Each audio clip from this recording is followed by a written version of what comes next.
Scott's early on a sales call, and he's actually a guy down here in Florida. Tells me it's a hot August day, and he decides, because I'm early, I'm going to go get a couple Slurpees for me and my partner, and we're going to sit in the car and we'll sip them. And he says, we're drinking our Slurpee slushy things we bought at the convenience store, and I look over at the guy sitting next to me, and his lips, teeth, and tongue are bright, flaming red. He grabs a rear view mirror and tips it down, and his are glowing green, and it's time for the sales call.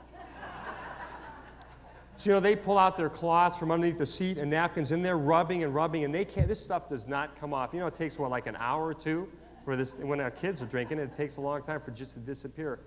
Time for the call. They walk in the reception area of this building where people burst out laughing, seeing these two guys looking like circus clowns. Led into the president's office, give a totally uninspired presentation, and of course, don't make the sale. Well, I asked people to tell me what was the lesson you learned from their story, and Scott said an interesting thing. He said, don't do something stupid was his lesson. Don't do something stupid before you go on a sales call. I actually use that as a jumping off platform for talking about rapport, because some of the things you do right at the beginning, of course, get you into rapport or get you out of rapport. And if you look like a circus clown, you're not going to be in rapport unless you're calling on a circus clown or a ringmaster or minimally the guy that comes behind the elephant and shovels that stuff. Another favorite of mine, Jill, who runs a business called, a website called sellingtobigbusiness.com. She's up in Minneapolis. Cut her teeth selling for Xerox. Now, back in the 80s, Xerox was the sales training system. Professional Selling Skills, PSS. And when she first started as a rookie, she was told, you cannot go out on a sales call on your own until you've memorized word for word your whole 20-minute presentation.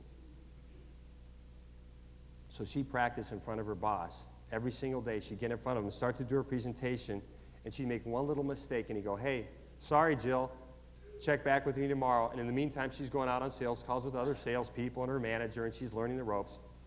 Finally, she nails it. She burns this right in her brain perfectly, word for word, gets it all down, the whole 20 minutes straight in front of her manager, and the next day gets to go on her first solo sales call.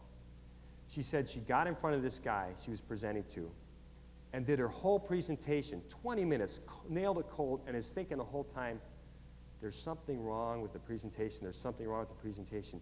Got to the very end and realized she'd been calling this guy the whole time, just like her script required her to, Mr.